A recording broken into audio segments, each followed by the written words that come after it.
You know, we talk about the deep state, we talk about the globalists. Inflation versus deflation. Well, I mean, Here at Mar-a-Lago. I'm baffled that this isn't front page news. Do you guys support a specific political party, or do you dislike both of them? Oh, it worked like a charm on you guys. Let's go, Brandon. What is up, everybody? Very excited today. We have somebody that I'm a big fan of, Mr. Shaun Attwood.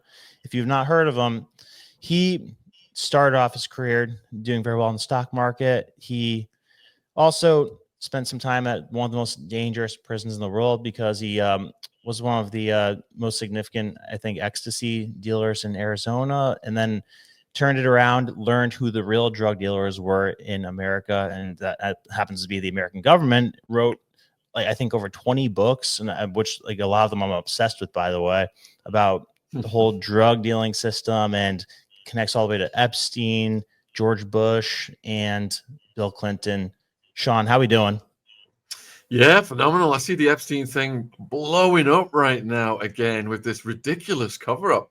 But I did go from writing a series of books deconstructing the war on drugs and mass incarceration, which brought me over to the transporting of people.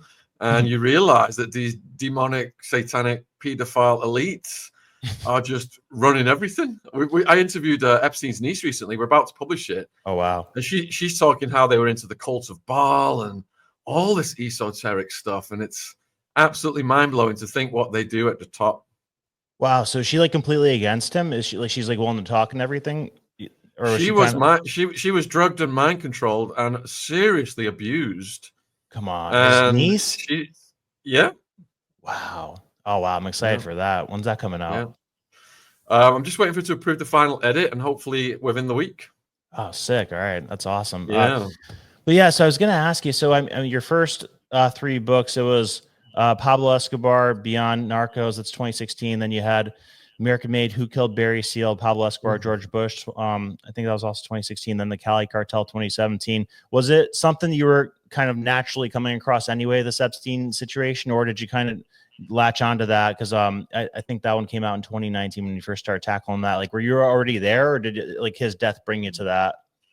So when I was deconstructing the war on drugs, what I realized was that the biggest drug lord in the world was George H.W. Bush. And even when I interviewed Pablo Escobar's son, he was completely poker faced the whole interview. But when I said to him, who was a bigger drug dealer, your dad or George H.W. Bush, he cracked a smile and he said, George H.W. Bush. So when you realize that the CIA are bringing the white powder in, they choose Arkansas because it's the most corrupt state under Bill Clinton. We can get to that. I've done a lot of research on the Clintons. Oh, I love that. And Clinton provided the state security for the drug drops, including the drug drops in Maine and Arkansas. Now, on one of the drug drops, we saw the kids, Kevin and Don, come across it and end up dead and laid side by side on the rail tracks. And it's called the Boys on the Tracks case. And I started out one of my books talking about Linda Ives. God bless her. She confronted Bill Clinton so many times. But the Clintons had a coroner called Fahmy Malek. Now, when Clinton's mum was working in the medical profession, somebody died. And Fahmy Malek came in and covered it up for her. So he was in bed with them for the rest of his days. Now, if someone had been shot in the head, Fahmy Malek would just say, drowned in a swimming pool, for example. If you look at all of his rulings, this is how insane and absurd they are. One of the guys he was decapitated, I think, and he rolled it as a suicide. Yeah. It's mind blowing. And but what I learned was these drug drops. One of the pilots was Barry Seal, and the airlines were Air America, Southern Air Transport. These were CIA airlines. So this is exactly what brought me to Epstein now. These CIA airlines were delegated to Wexner and Epstein to rehouse in Ohio. So that's when my world crossed over from prison, war on drugs, wow, to Epstein and the global pedophile satanic elites. So you were literally coming across that, and then you just see this dude die mysteriously in jail, and then it all starts unraveling. Wow, that's amazing. We were a prison channel primarily. The channel started in 2007, and we had like a prison questions playlist. And when Jeffrey got arrested, I put a video up answering the question that the viewers were sending was what will happen to him. So I put, will Clinton suicide Epstein to prevent Lolita scandal? that was the title of it. Come on. And when that actually happened, the channel just became a lightning rod for all things Epstein until we lost the channel twice over it. That's crazy. Now, speaking of that, I mean, I have like a million questions just off that, but you brought up Fahmy Malek, and when I was reading the book last night, the one specifically about who killed Epstein, George, was it Bill Clinton or Prince Andrew? When you mentioned, there you go, the sick book, guys, get that book if you haven't listened to it yet or read it yet. So one of the crazy things was this doctor, Michael Baden, reminded me exactly of Fahmy Malek. Like this guy, he handled the JFK autopsy. He handled Martin Luther King. He handled O.J. Simpson's case. He did then Epstein and George Floyd. So, and then you came across the notion at the end of the book. I don't want to spoil it, but I mean, it's like something people have kicked around. Like it is more than a 0% chance that he's still alive, that they did a body double situation. So, I mean, where are you in terms of like 0% to 100% that could have happened? So, interviewing Epstein's niece, she is absolutely not ruling out that Jeffrey Epstein is still alive. And I've been interviewing Lionel, the prosecutor. I think he did a video today on it as well, talking about it. I used to joke that Epstein's kicking back on some island with Kenneth Lay. They've had the facial reconstruction because Kenneth Lay was the biggest contributor to the Bush crime family. Right. The Bushes were flying around in his planes, and Enron got to single-handedly write energy policy for the government, and the money they made. And when Kenneth Lay got arrested, I was like, there was no way he's going to see a trial. He'll see the light of day, and then next thing, and very reasonable people, like, not that we're unreasonable, we're just like, we just see it more clearly than other people, but people that don't typically like go out on a limb and say things that sound far-fetched strongly believe that about Kenneth Lay. Like I talked to people I've never heard like mention a conspiracy thing before, saying like, oh yeah, Kenneth Lay is kicking it somewhere, like there's no way that he actually died XYZ. Yeah, have you ever heard of a book called The Committee of 300, by the way? No. So it's written by a guy named John Coleman. He was a former MI6 officer, and he apparently like had access to the British Museum, and like he called it the finest repository of information in the world, because like they, you know, kind of stole all the historical documents from all the countries they colonized. And he said that you know, there's like all these people that have so much money we don't even know about them, that we don't know about the rich people in the world. And he said that the vast majority of their money comes from the illegal drug trade, and that people, he mentions George H.W. Bush and Margaret Thatcher as like in cartels as nothing but pawns for their illegal drug trade. And, you know, traces it all the way back to the British East India Company, where they're selling a bunch of opium to China. So, I mean, like we see very clearly that the people like George H.W. Bush enable the situation, but like, have you ever looked into or thought about like who that layer above them is that is facilitating that illegal drug trade, or like kind of just making sure it's in place so they could, because it really is the easiest, most passive way to make money in the world. If like you make something that grows out of the ground that people just become helplessly addicted to, that's a pretty good business model if you have no ethics or morals, you know? Well, Queen Victoria was the biggest drug dealer in the world, and you've referenced the Opium Wars. George H.W. Bush, I mean, I'm an economics student, and Professor Milton Friedman wrote a letter to Bush saying exactly what would happen. You know, if you're making worthless plants more valuable than gold, the whole world is going to get flooded with the white stuff. Pablo was sourcing a kilo of paste from Peru or Bolivia for $60. And thanks to George H.W. Bush setting the black market price at $60,000, plants became worth more than gold. And if you go back to the Opium Wars, you see the dynastic political families, banking families, American and European, they're all cashing in. And that has continued to this day. But, you know, they've given Big Pharma the local monopoly, and then they pretend to fight a war on drugs on the cartel while arming them to the teeth. The Mexican government will work with one cartel, and then they'll wipe out the other cartel for that cartel and go to America. Look, hey, we're fighting the war on drugs. Send us more Black Hawks. Give us more military training.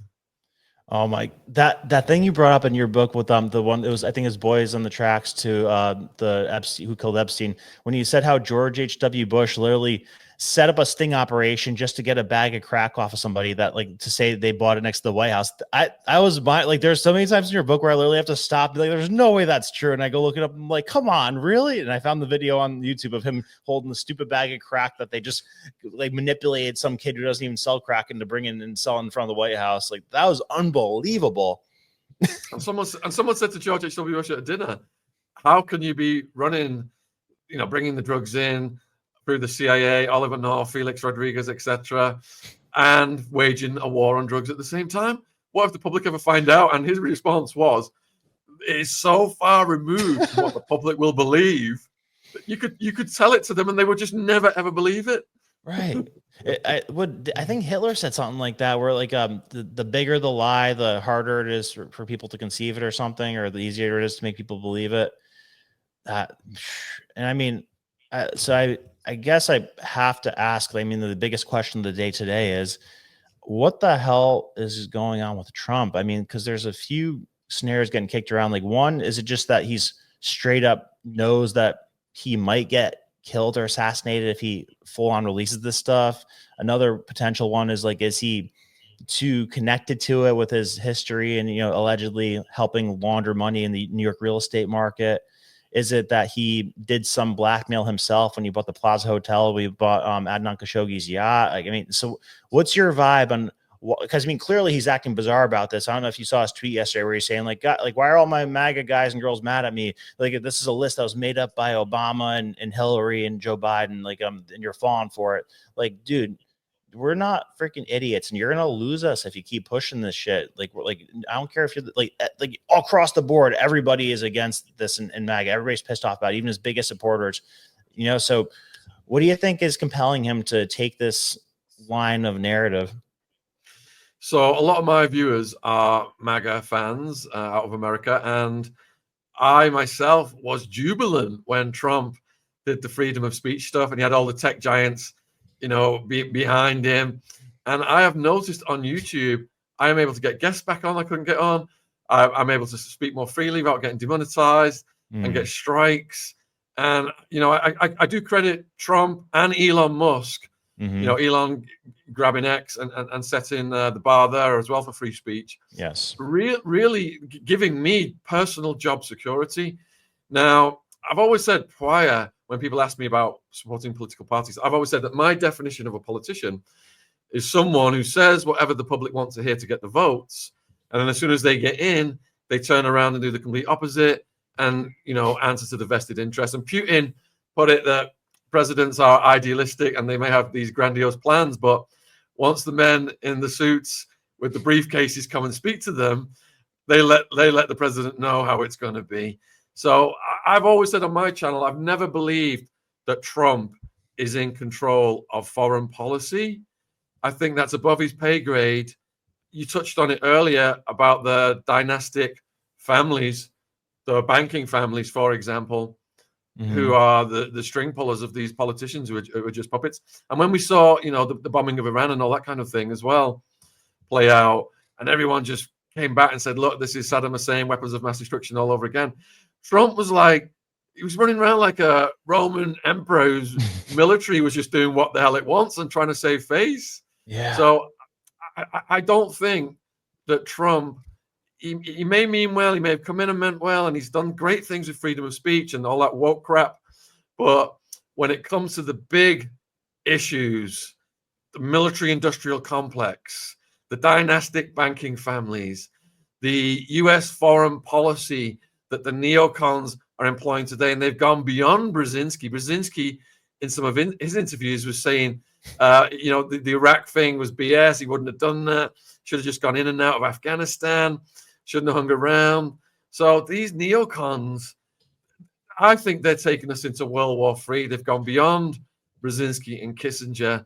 And it's, I've got a 2-year-old baby here, so I find it terrifying to think that we are just on this just on this march towards a possible nuclear holocaust for the entire world. And our leaders are bad here. We've got a freak show. We've got Keir Starmer, a bunch of male escorts, young Ukrainian male escorts, sex workers, have just been arrested in this country for 3 separate arson attacks on Starmer properties. Oh my God. Then you've got, they set fire to 2 of his houses and 1 of his cars. Then you've got Macron. I mean, I've been watching Candice just deconstruct, the Macrons. And Germany sending they want to send long-range missiles for Ukraine to blast into Russia now as well. It doesn't look good. It's like a repeat of the last century. I see a lot of the same parallels, but it's the people that we don't see are pulling the strings of these politicians. That's what I firmly believe. And when we see these guys like Bondi, Cash, all saying the complete opposite of what they were saying 6 months ago, like they're all reading off the same script. They've all been told what to do. They've got no independent thought on this matter of Epstein. Yeah. It's scary to, like, I've never seen Trump act so out of character as he did the other day when the reporter asked him. It was the day after they did the release. I think it was on Monday. And he's like, yeah, so you said this about the Epstein files in February. Now you said this yesterday. It's like, why is that? And he's like, are you serious? You're still talking about that? Why are you still talking about the Epstein files? It's like so old. Like, get over it. Why is you talking about that creep still? And it's like, all right, because it's by far the biggest trending story in the world that we mentioned yesterday. Why are you talking to us like we're freaking idiots or bringing it up? Like just the fact that you're being that defensive about it's weird. It's like, if you ask somebody if they're cheating or something, or like accuse them of something they're doing, they get all weird and defensive about, like, you hit a nerve. There's something clearly there that he's deeply uncomfortable with. So, I'm just super interested who the hell is pushing those buttons with him. And I looked into it last night. Have you ever looked at which bank was primarily responsible for bailing Trump out when he's in a jam in the 90s? So there was a consortium of banks that helped But bail him out, and primarily Jewish banks. So it was a guy named Wilbur Ross who was like the main guy at Rothschild Inc. that convinced the other banks to do what they ended up doing. So that amongst a bunch of other, I guess you could say, Jewish things really helped him out, and he was like really plugged in with that network with Roy Cohn and everything. So I'm just wondering, does he owe something? Does he fear something? Look at how powerful if you look at the top of the Epstein list, the people who are implicated, look at how powerful they are. You've got the Queen's favorite son. Yeah. You've got the Clinton crime family. You've got presidents, prime ministers of Israel. Bill Gates. Bill Gates, Bill Richardson. You've got we've interviewed several of the survivors, and if you look at what Virginia said and look at her untimely death, Virginia said when it comes to the Queen's favorite son, there was 3 allegations, and one of them that the media doesn't focus on very much is that Prince Andrew went to an orgy on the island where there was a bunch of underage East European girls present, and that Prince Andrew was there. Jean-Luc Brunel, who was the second chief procurer for Jeffrey. Jeffrey boasted he had over 1,000 of Jean-Luc Brunel's girls. He even got him 12-year-old triplets for his birthday and praised them for their oral abilities. So Virginia said on the island, all this crew, Maxwell, Jean-Luc Brunel, Jeffrey, Prince Andrew, were all doing these things in the swimming pool and boasting that the East European girls were the easiest ones to abuse because they couldn't even speak any English. Jeez. So, this Prince Andrew's never had a criminal conviction. He's never had to face convict justice and go on a prison yard or anything like that. So he's got the perpetual sword of Damocles hanging over his head. Virginia was definitely a threat. And anything else that comes out, it just reignites the whole story for the Clintons, for the royal family, for the Bills, and on and round and round and round it goes. So, these people have got a lot of power in the world. The British royal family are seriously dangerous. So, question with that, I guess two or three parter here. So, one, what are the odds that Virginia was killed with that weird ass accident? And two, how powerful is the British royal family? And I guess three, is it even possible for legal action to be taken against members of the royal family, like for one of them go to jail or something, or are they just above that? All right, let's ask those one at a time because my brain's going to explode. Virginia was all right. So yeah, we interviewed a local person, Murray, local to one of Virginia's properties in Australia, and Mary's a victim's advocate. And the information she told me, and from the other people we interviewed, I believe that Virginia was a victim of pharmacide. So with pharmacide, stress is put on a person so that they want to take more meds from the doctor. Right. And you bring in some Dr. Feelgood who will just keep upping the doses. And in Virginia's case, she was suffering horrific domestic violence from her partner, and also horrific trolling from people like Lady Victoria Hervey, who many suspect, is an agent of Prince Andrew. She had some kind of romantic relationship at one point. But even one of Virginia's lawyers, when he was on Piers Morgan a few months ago, said that the other people that Jeffrey was servicing were running black ops against Virginia to this day. Oh, wow. So was the bus thing, and the bus thing wasn't an actual accident, right? That was probably set up, because I mean the reports from that were weird. It was a slow moving hit. The parents of the kids that were on the bus said that it was like such a slow accident that it wasn't realistic for her to have gotten hurt. I think there was like an older woman driving Virginia that didn't get hurt, but Virginia ends up in the hospital somehow. And then the police, I think there's something weird with the police where they didn't report something. So yeah, a lot of red flags around that. I mean, it seems like something where they were trying to get her into the hospital and get her into that situation where she needed to take medicine. But yeah, I mean, red flags as far as the eye could see on that one. And I mean, I guess she was the biggest thorn in the side of Prince Andrew or that whole network in terms of the witnesses that were speaking out, because she was the most vocal. And that's it. The network is still in existence. Look at Wexner, who, handed all that property over to Jeffrey for nothing. Look at Black, who handed hundreds of millions over for financial advice. And this is like one of the biggest financial bigwigs in the world. Yeah. The network is there. You saw the banks pay out hundreds of millions. Yeah. And they just want it to go away. Man, the more they try to push it away, the more it's getting stronger, which I love. Like it hasn't let up since Monday, and I'm so happy about that. Like everybody's tweeting yesterday, fire Pam Bondi, to the point where Trump has to react to it. So that's a beautiful thing. And all right, so number 2, how powerful is the royal family still today? And is it even possible for a member of them to go to jail, or are they above the law? All right. So one of my favorite guests who I've interviewed 6 times is David Icke. Ooh, and now we're getting into the realm of the reptilian bloodlines to the modern day royal family. So if you go back thousands of years to the ancient religions, including the cult of Baal, which Epstein's niece was telling me about. Let me just see what it says here. Cult of Baal refers to the ancient Semitic religion centered around the worship of the deity Baal, a prominent god in Canaanite and Phoenician pantheons associated with fertility, storms, and agriculture. And his worship was widespread in the ancient Near East. So what Icke said, and what Epstein's niece kind of added to as well, was these families that go back thousands of years, it's all about the bloodline. It doesn't matter how rich or powerful you are. The royal family is graded by title. How blue is your blood?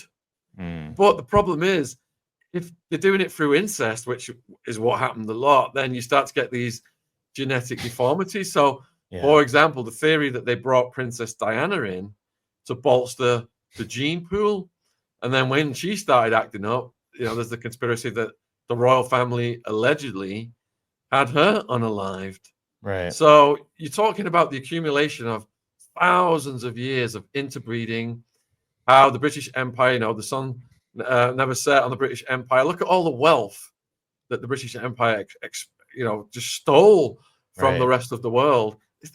English is a tiny little dot on the world map. It's quite incredible that, in terms of being a military feat, that this happened. But that wealth was hidden and laundered and supports not only the royal family, but these dynastic banking families that you referred to earlier, including the Rothschilds, who perpetuate wars, arm both sides, sit on the sidelines, let the young people die, like we're seeing the proxy war in Ukraine, like we're about to see in a proxy war with Israel Iran. That's all going to kick off again. I just think they're on a reload right now. and they're going to do a full-on regime change. And let's see how Trump explains that. I think Trump's going to say, oh, maybe we didn't obliterate the nuclear stuff. The only way to stop it is regime change. That's what I'm going to predict he's going to say next. So, you know, these secret societies linking into like Bohemian Grove, Davos, World Economic Forum, Skull and Bones. Yeah, they're all bigger than any individual president, and I believe they can put pressure on any individual president to do their bidding. Look what happened to JFK when he tried to go against the deep state.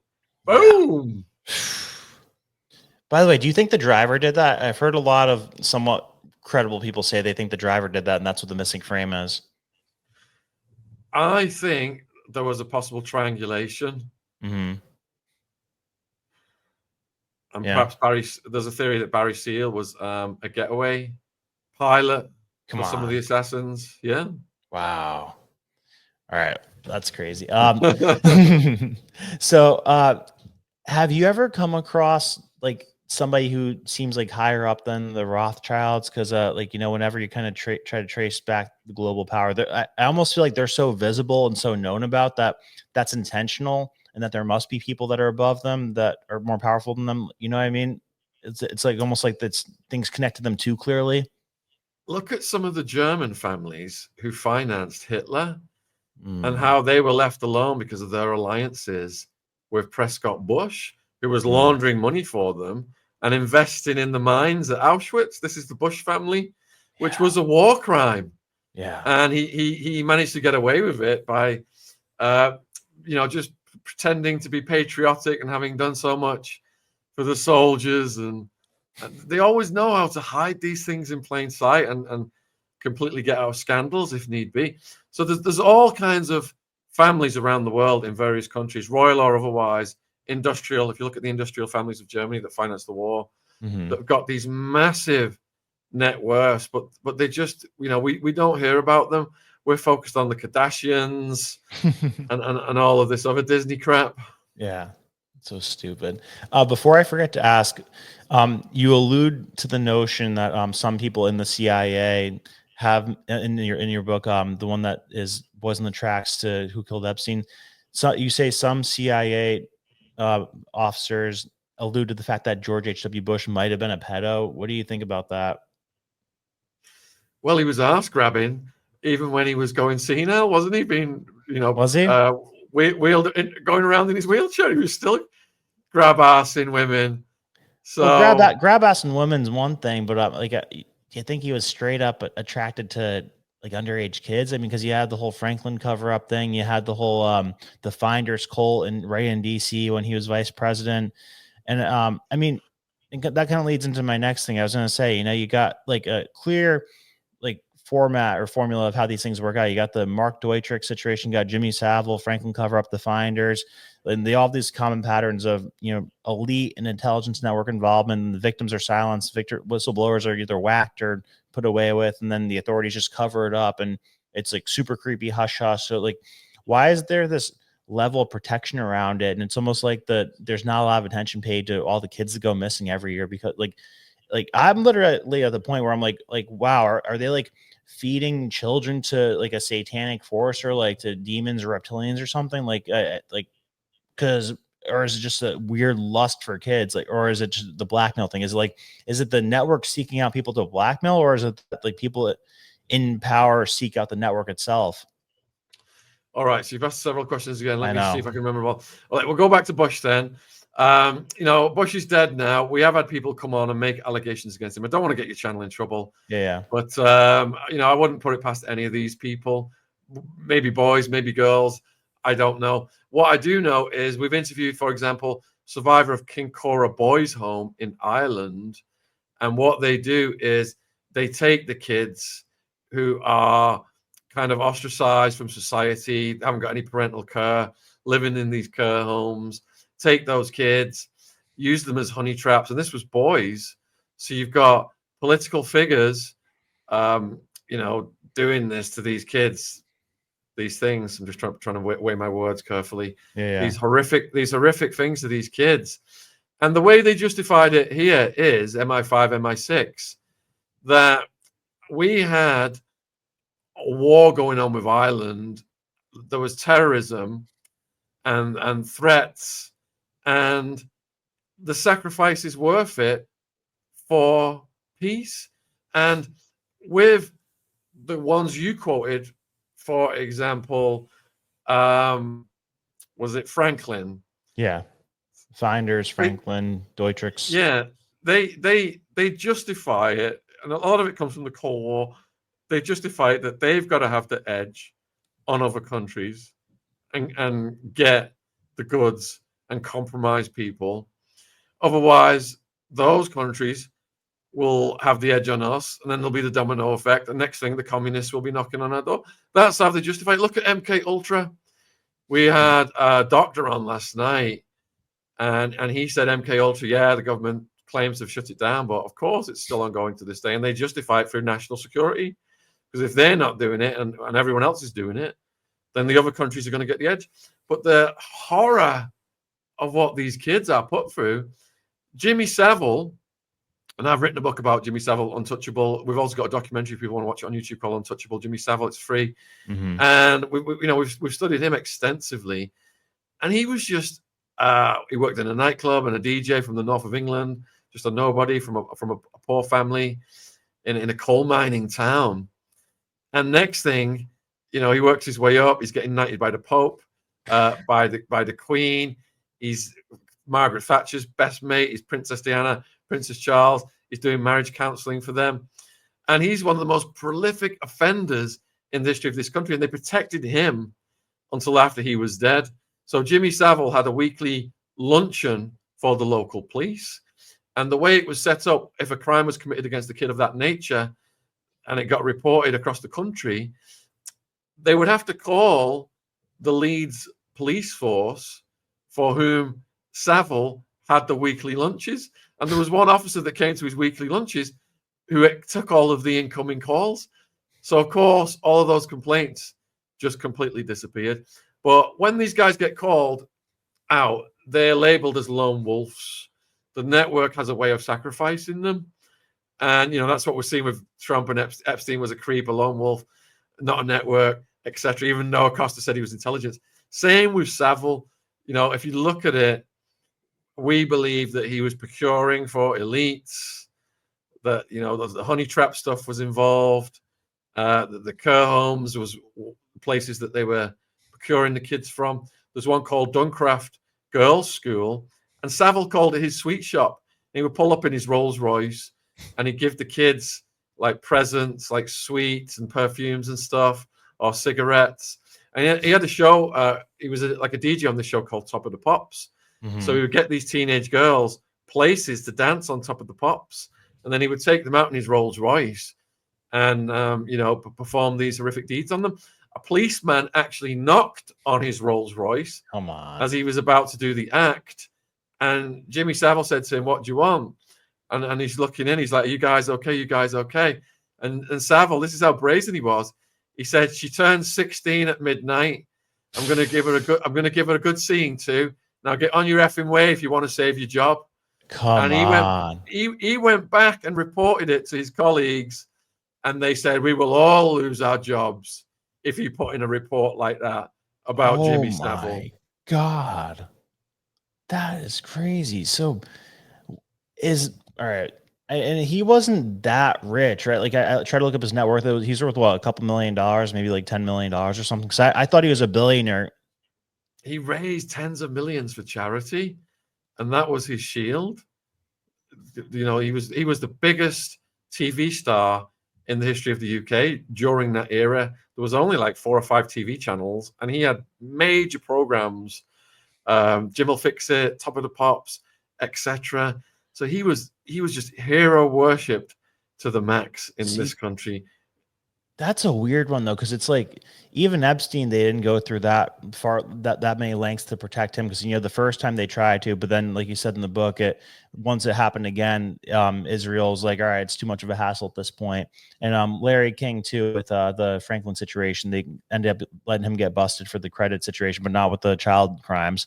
So that's a strange one to me with Savile. Is like, why did they go so out of their way, and like, why was it so brazen? Like, was he procuring them for royalty or something, or for So Savile was brought into the royal fold by Lord Mountbatten, who was Prince Charles's mentor. Lord Mountbatten, documented by intelligence, US intelligence, prolific, deviant, and pedo with a propensity for boys, who we would get dressing up in military outfits, etc. And I think it was the IRA who blew his boat up off an island and assassinated Lord Mountbatten. So things didn't end up very, very well for him at all.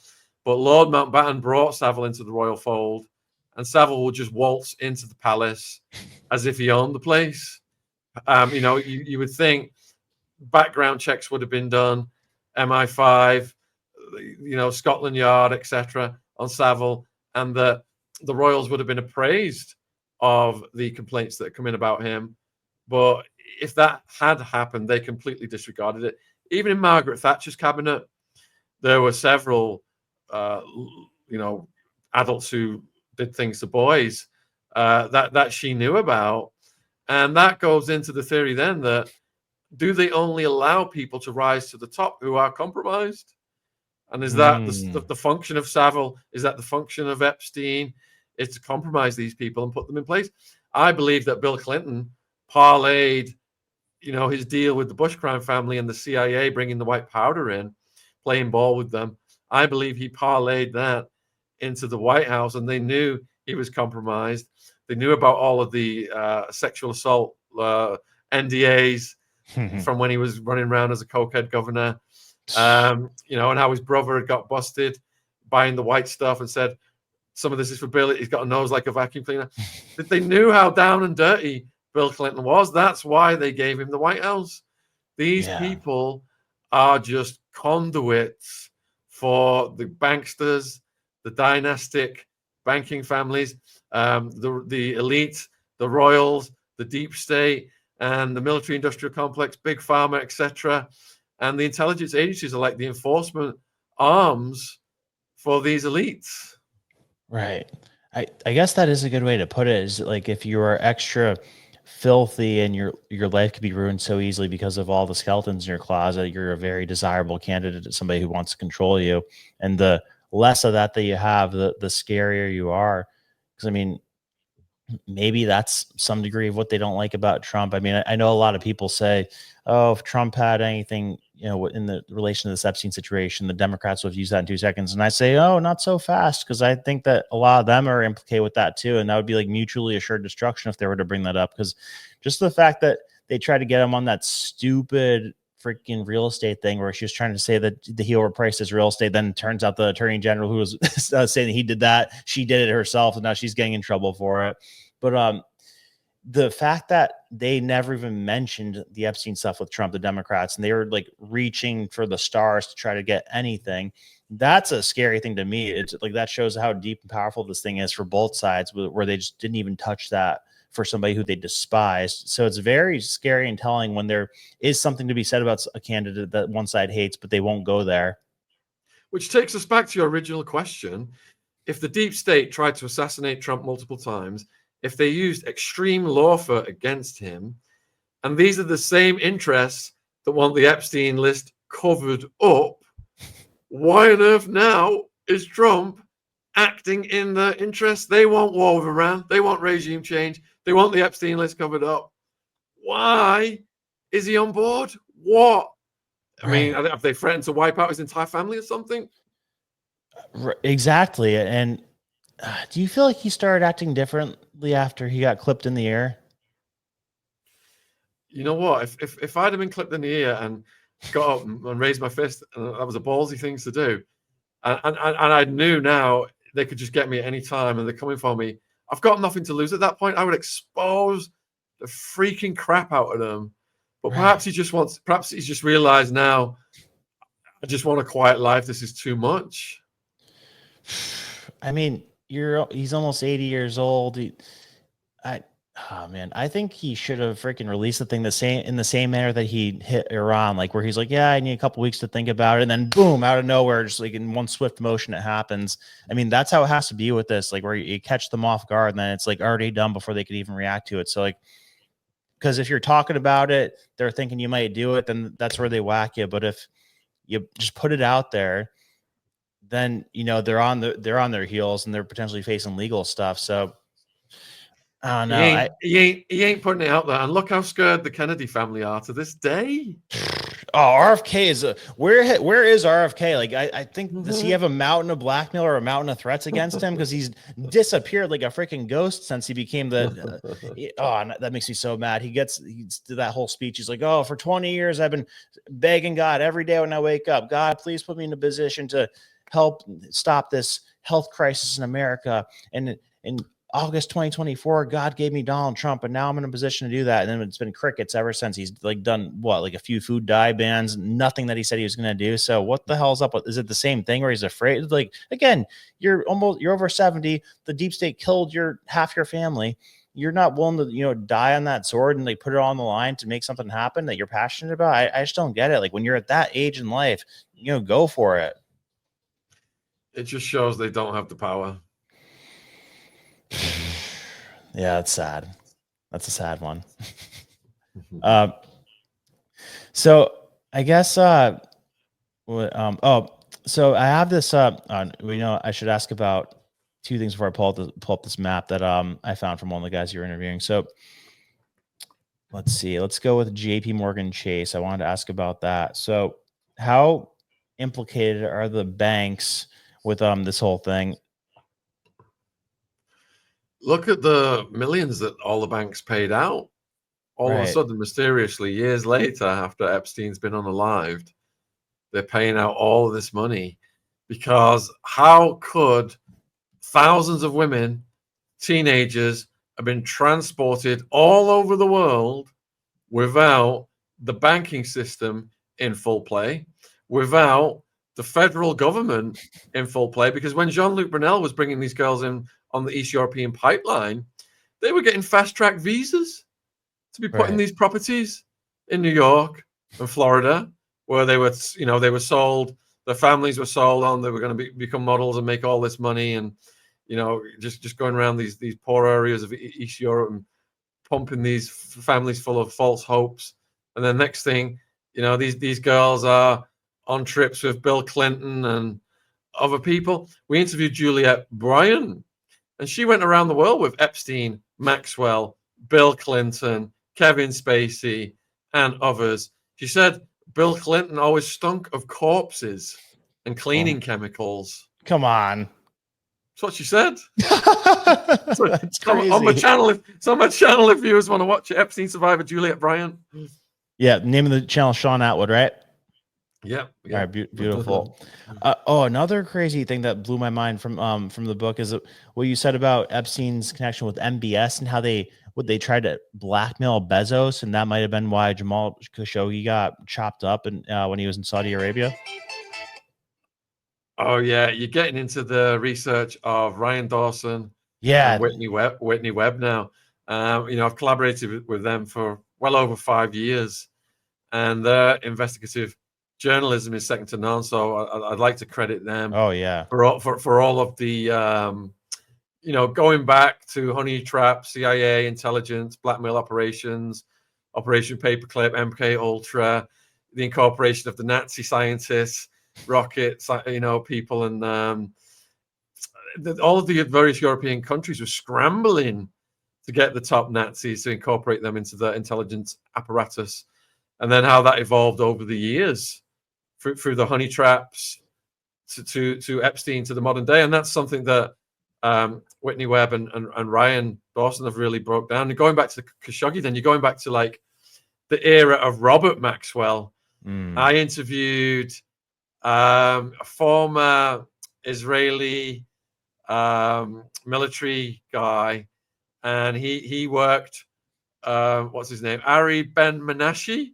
I don't know if you've seen that one. Yes, it got banned. It got banned. It might be on my Rumble, but he was working for Captain Bob, Robert Maxwell, and he said that Epstein and Ghislaine got together well before the mainstream narrative, whereby she was sad because her dad had died off the yacht, the Lady Ghislaine, and then she'd come to America. Ari Ben Menashe insinuated that Epstein was brought into the intelligence fold. Robert Maxwell didn't really like him. Glenn had all of the contacts. Everyone was calling it Epstein's little black book, but it was actually her book of contacts, and he brought the money. And then, you know, they just set this thing up as part of the network, and she'd learned so much from her father. There's a brilliant book called The Assassination of Robert Maxwell that talks about how they unalived him off the deck of his yacht because he was in so much debt. He'd looted. There was two big newspapers here. There was the Sun, Rupert Murdoch, and there was the Daily Mirror, which was Robert Maxwell's. And this goes back to when I was a kid. And Robert Maxwell, when his empire was crumbling, and he had this debt pyramid, he looted all of the pension money for all the people that worked at the Mirror. And you know, there's theories that some of that money was siphoned off and went to support his daughter to this day, helped, you know, used for legal fees, etc. But fascinating case. Robert Maxwell was so powerful. He could sit down with the president of America, the prime minister of the UK, the leader of Russia, leader of Israel. People are still trying to unravel the spider web of accounts and connections. He had dealings with the cartels, the Yakuza, various crime families, MI5, MI6, CIA, Mossad. He's such an evil guy, but it's impressive just to see the complexity of what he built. Well, speaking of that, I found this online because I heard it in the book. I think this is Ryan Dawson's map that he created. Yes, and I've got this on my wall, and I've got the Biden crime family one on my wall framed as well. Can you walk us through this a little bit? I mean, because it might be overwhelming for the average layperson to just come across. But I mean, we see a lot of blue stars on there for sure, which is it is what it is. But so what story is this? Can you make it a bit bigger? My eyes are a bit funny. Yeah, here, let me do it. Thank you. Let me share screen instead of doing the image.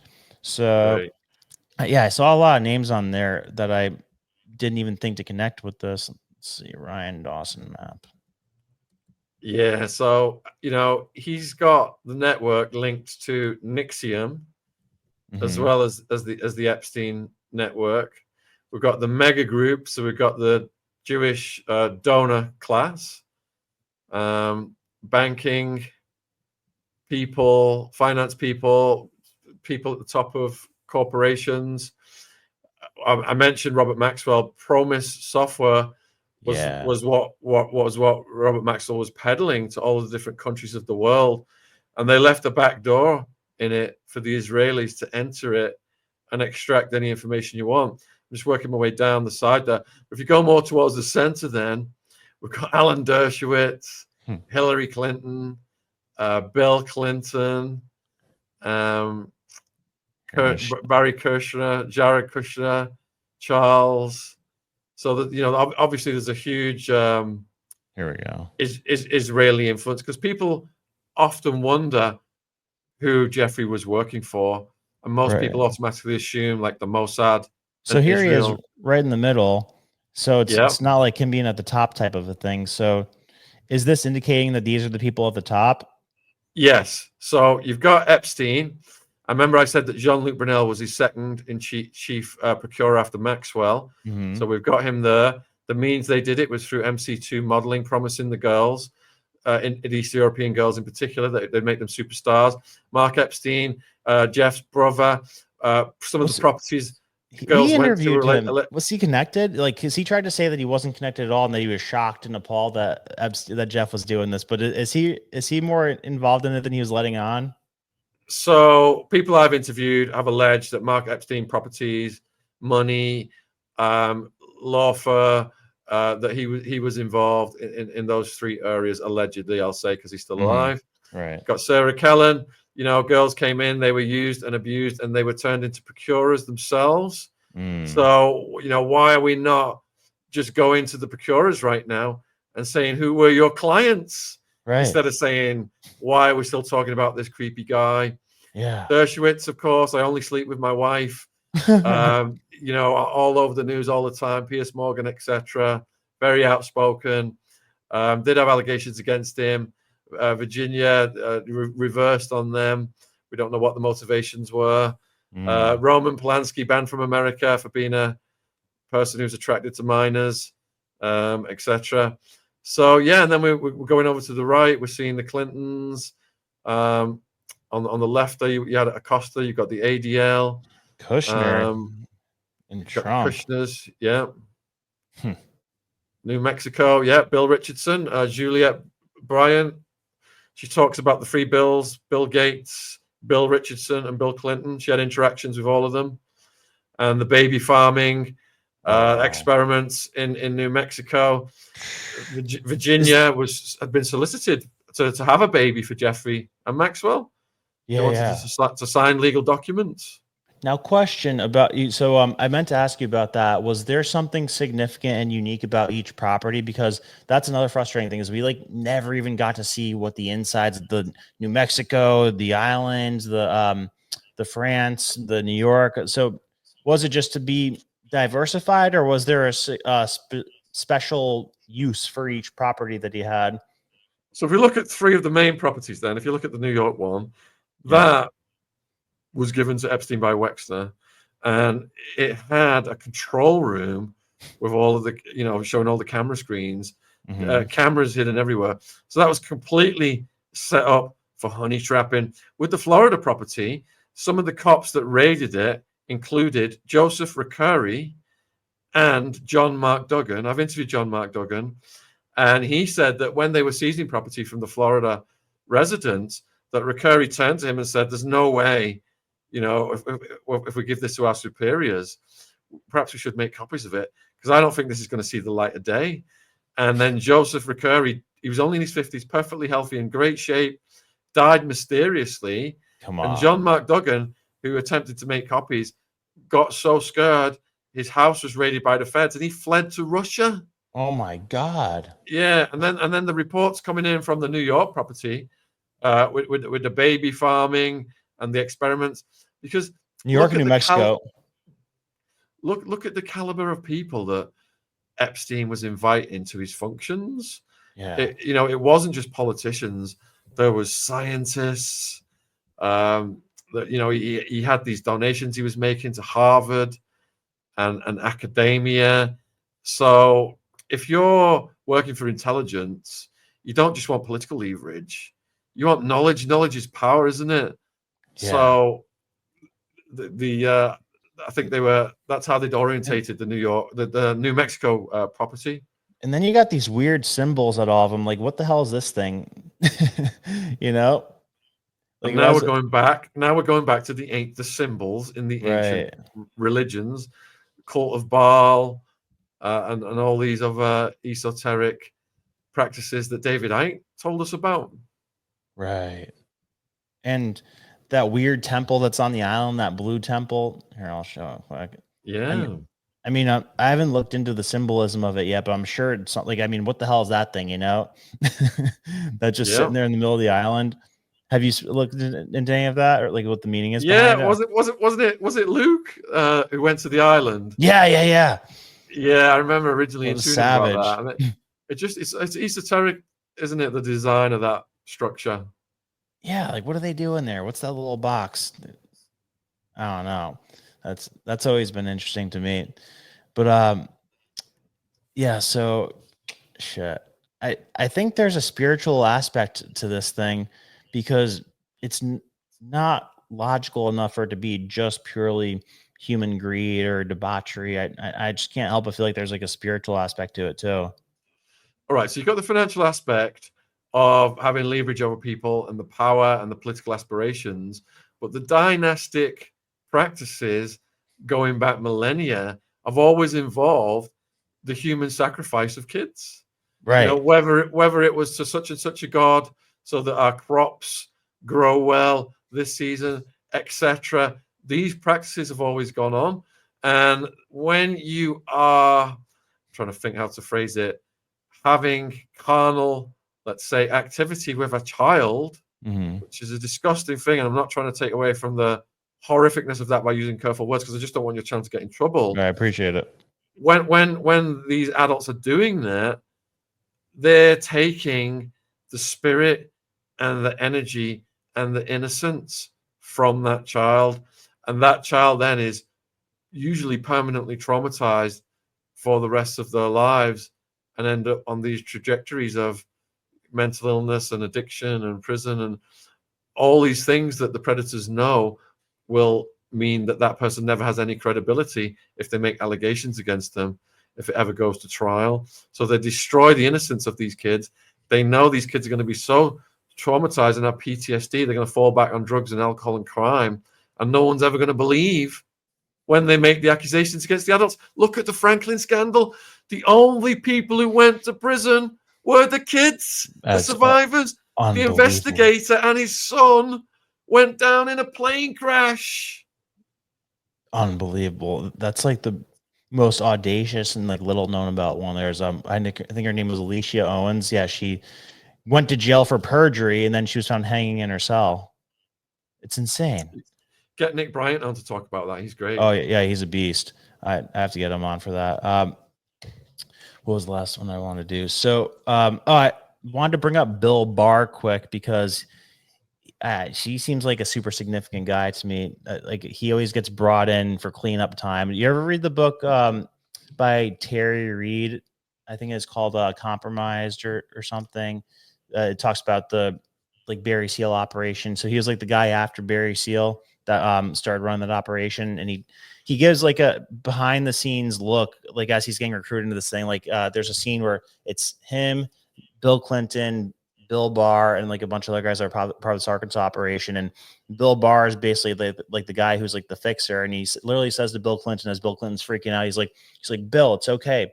It's like Allstate, you're in good hands, except in this case, it's the CIA. Like, just let me know who we need to whack and we'll take care of it. And XYZ. And I'm like, oh my God, like they really talk like this. It's not just our imagination. Like if what this guy is saying is true, which he seems like a credible guy, like they straight up, like Bill Barr is like straight up the guy who's managing this operation. Then he's put as attorney general when it's cleanup time. And it's happened twice. It happened for the Promise situation and the Iran-Contra situation. And then it happened again miraculously, right when Epstein gets whacked, Bill Barr's attorney general again. It's just like we've got Fahmy Malik again. We've got Baden again. Millions of people are dying all over the world all the time. But if it's a death of significance, then it's certain lawyers, certain coroners come in as cover-up artists. And God bless Terry Reid. His book, Compromise, blew my mind. I've had a few communications with Terry. And, he really captured the stuff about Barry Seal excellently. Terry was a co-pilot with Barry Seal, and he wasn't aware of the cargo. It was only after Barry Seal was assassinated, happened to get found with George H.W. Bush's phone number on his person, and Terry moved the operations over to Mexico, that he found out what the cargo was. It was the white stuff. And then they came after Terry because he became a whistleblower. They incarcerated him. They criminalized him and his wife. I think it was the New York Times did a huge hit piece on him. I think the Monica Lewinsky scandal came out as part to cover up what Terry was trying to expose about Bill Clinton's corruption as the governor of Arkansas, letting all the white powder in, the CIA, Iran-Contra. It was all going to blow up in the news. And I think that's why they protected Clinton through the Monica Lewinsky scandal. But yeah, Terry Reid stood his ground, paid a hell of a price, lost everything, was incarcerated, assassination attempts on him. And I hope he's still doing well to this day. I'm not sure of his present status. Yeah, he seems like he's off the radar. And that just reminded me, the Lewinsky thing. I've been so curious about that. And then it came up in your book. The guy who you mentioned before, what was his name? The one who was the Israeli spy. He said how the Israeli government was afraid of Clinton, thinking he was going to be the next Jimmy Carter, and that they were trying to, I guess, do a honeypot on him so that they can make sure he doesn't try to make them have peaceful relations with Palestine. So are you of the belief that Monica Lewinsky was a plant? I think that Clinton was having sex with anything he could get his hands on. And I think that he was high a lot as well. Look at all of the NDAs that were signed, the lawsuits. Trump, even when he did the debate with Hillary, brought a lot of those NDA women, Jennifer Flowers, etc. So, Clinton is a prolific R-worder, an assaulter of females, and they wouldn't have too much difficulty honey trapping him. He would be going in there willingly, getting the blue dress on from the Epstein portrait, Yeah. and just having a whale of a time, because that's in his nature, I believe. Yeah, that's a good point. I mean, shit, how funny is that too? Like the you got the dress thing with Clinton, and then you got the George Bush throwing the paper plane at the Legos or something, or the like. So who the hell knows what that even means? But shit. All right. So prediction going forward, I guess. What do you think the next 6 months looks like with Trump and all this before we wrap up? Do you think enough pressure hits them so that they have to do something? You think people get fired? Do you think it blows over? What do you think is going to go on the next 6 months in relation to this? So Trump will have somebody take the fall and try and take the public anger. Maxwell, for example, I believe, was made an example out of, but not unalived to satisfy the public anger. And because of her relationship with the Clinton crime family and others, she's been given a pass whereby she's doing yoga in Club Fed right now, but some backsheesh will get handed down to a high court appeal judge, and she'll get Bill Cosby'd out at some point when the media interest has died down. All the politicians care about is which way the wind is blowing, right, and they act accordingly. I also think we're going to see escalation of war in the Middle East and Russia, Ukraine as well.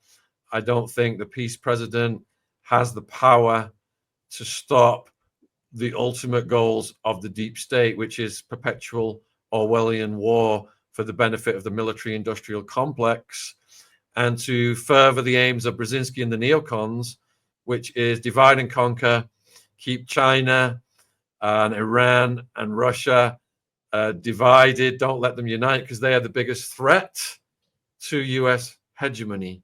So I don't see how anyone's going to come in and stop these overriding goals of the deep state and the neocons.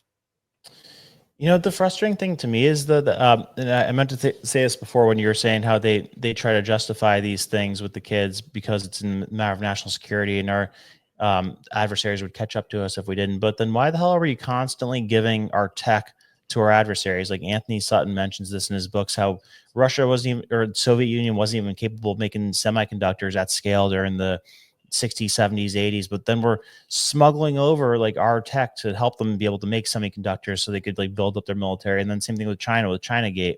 Like, you know, we built both of those things that became our biggest adversary. So it's almost like we create the threat just to justify the spending. And I think the same thing's happening with AI right now. Like somehow, like NVIDIA chips aren't supposed to be making their way to China, but somehow they're getting over to China.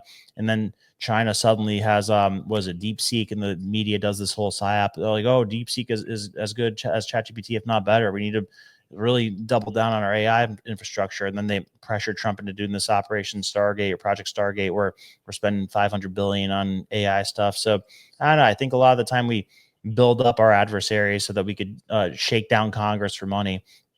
And I don't think the threat would always be there if we weren't feeding it. What do you think about that? We need a constant threat. We need constant enemies to fight. If you go back to the Rothschilds, they'd finance both sides of the war, and then they would sit on the sidelines. And his one of his mottos back in the day was the best time to buy the stock market is when the most blood is running in the streets from the wars. Yeah. The very wars they had created. We gave Russia the nukes. We need constant threats. We need constant enemies. Some of these bombs have shelf lives. We've got to find places to drop them on, preferably the poorest countries of the world. Kill millions of people, call it collateral damage, and make trillions off it. Dick Cheney style, Halliburton. If a soldier grabbed a banana in the chow hall in Iraq, the taxpayers got billed $20 for that banana. This is the real world, folks. We are being shook down. War is a racket. Well said. Well said. Shaun, this has been fantastic. So much great information in such a short amount of time. And I really appreciate you doing this. Any last thoughts? And guys, check out Shaun's books. He's got like 20 of them, all about the war on drugs, Pablo Escobar, George H.W. Bush, Clinton, and his channel is Shaun Attwood on YouTube. Anything else you want to mention, Shaun? Yeah, everything's just under my name, Shaun, Shaun Attwood, ATT Wood. And if I could send you the links for my channel and my I'll post LinkedIn them. link tree, I'll put them in the description box. That'd be great. Beautiful. And viewers, just wherever you are in the world, much love and respect. Take care of your families. I've got a 2-year-old baby here, baby Ziggy.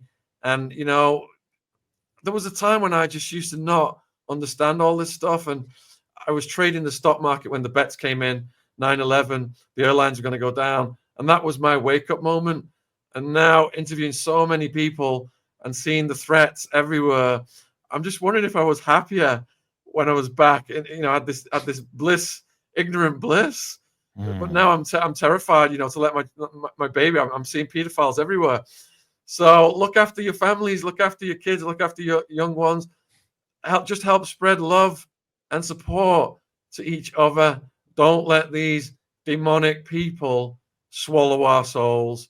And support, you know, this channel. Support the channels of the activists, because we are the counterweight to the mainstream media trying to force all this garbage down our throats. Saddam Hussein's got weapons of mass destruction. Iran's got nuclear bombs, all this crap. But yeah, much love, everyone, wherever you are in the world. Thank you for tuning in. Cheers.